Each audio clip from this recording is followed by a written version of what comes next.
Wally of the week, we're also nominating our dear old friend Julie Inman-Grant, who's regular on this segment. She loves it.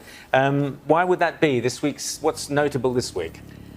Well, astonishing decision. She just seems to be unashamedly pushing her leftist ideology, misusing, in my opinion, her office to push that ideology. And this is just another example of it. So if you're under 16, you can't now go on X. From December 10th. You can't go on YouTube. You can't go on all these social media sites, except the far left lunatic asylum that is Blue Sky. Blue Sky is somehow exempt. I wonder why that is, Julie Inman-Grant. Could it be because it is a site that's been designed pretty much exclusively for the leftist lunatic crowd who can't cope with any level of diversity of opinion that exists on other social media sites, even social media sites that are still dominated by the left, but there is right-wing input.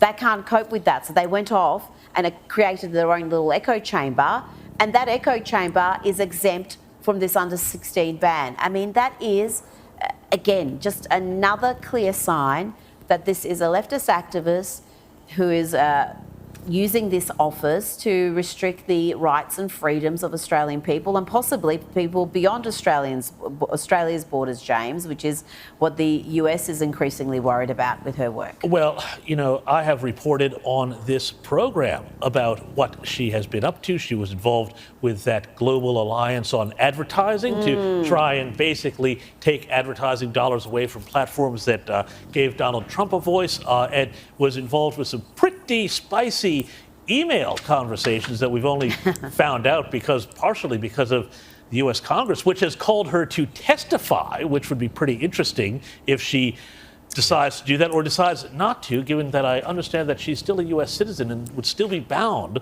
by the laws of being called by Congress. Really? Wow. And two under 16-year-olds are taking this to the High Court this week, so it'll be fascinating to see how Noah and Macy do in the High Court. That's fascinating. Young kids coming up and saying, no, we don't want this ban, it's wrong. And as Rita says, the fact that no one quite seems to know the rules, knows who's in or who's out, all the power rests with the eSafety Commissioner to say, oh, I like that, or that appears to be the case, I like this one, so they're in, I don't like that one, so they're out. It just feels very wrong. And by the way, did you see the extraordinary exchange that was going around with Andrew Bragg, where he was talking about on social media how he didn't think that the YouTube being included was a good idea, and people were like, well, you know, you voted for this. Well, I didn't know YouTube was going to be involved. I mean, it was just such a great indictment of our political class that nobody knows what they're doing or what they're voting for.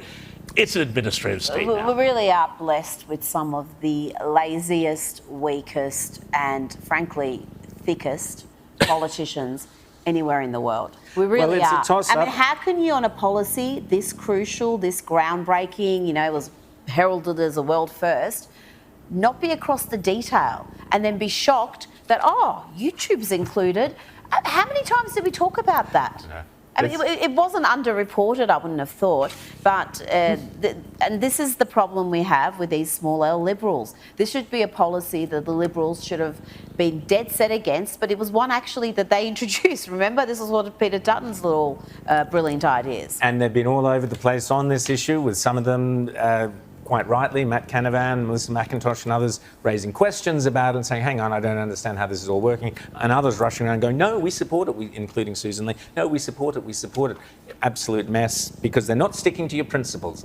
And Robert Menzies would never, ever agree to this sort of attack on free speech. Yes, we've got to look after our kids, absolutely crucial. But that does not appear to be what's happening here. We have a government body picking and choosing what websites fall under what censorship rules.